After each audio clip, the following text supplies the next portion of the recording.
Level of relief వస్తుంది, సర్లే మన బ్రతుకు ఇంతే కదా అని నడుతూ ఉంటారు. మీరు చూడండి ఎప్పుడన్నా, మీరు ఎవరైనా ఇంటికి ఎప్పుడు పార్టీకి వెళ్తే ఒక లేడీస్ ఉంటారు కొంతమంది, ఒక 60 ఏళ్ళు ఉంటారు, అమ్మ నాకు 25 ఇయర్స్ నుంచి స్పాండిలైసిస్ ఉంది అంటారు. 25 ఇయర్స్ నుంచి స్పాండిలైసిస్ అంటే నడుము నొప్పితో అన్ని సంవత్సరాలు బాధపడడం ఏంటి, అది చెప్పుకోవడం ఏంటి వాళ్ళు?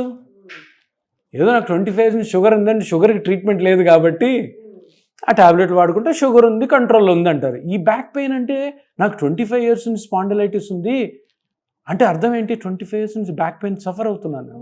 ఎంత పాపం ఇది. సో ఇప్పుడు కొత్త ట్రీట్మెంట్ ఏంటంటే, మీరు అన్నారు కదా సర్జరీస్ 5 ఆ 5 మెంబర్స్ చేయండి, మంచిగా ఉంటారు. ఈ 95 మెంబర్స్లో కానీ మీరు సర్జరీ చేయాలని ప్రయత్నం చేస్తే మంచి కాస్త చెడు అవుతుంది. అర్థమైందా? సరే, ఇప్పుడు ఈ 95 మెంబర్స్ పరిస్థితి ఏంటి సార్ అని అడుగుతారు.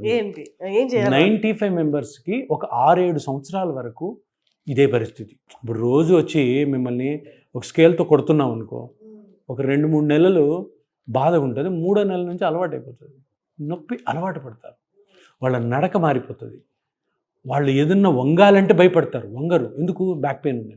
వీళ్ళందరికీ ఈ 6-7 సంవత్సరాల నుంచి వచ్చిన కొత్త పెయిన్ మేనేజ్మెంట్ ట్రీట్మెంట్ ఏంటంటే డిఫరెంట్ ట్రీట్మెంట్స్ అన్నమాట. ఆ పేషెంట్కి ఏ పార్ట్ నుంచి నొప్పి వస్తుందో కనుక్కొని ఆ పార్ట్ని ట్రీట్ చేయడం.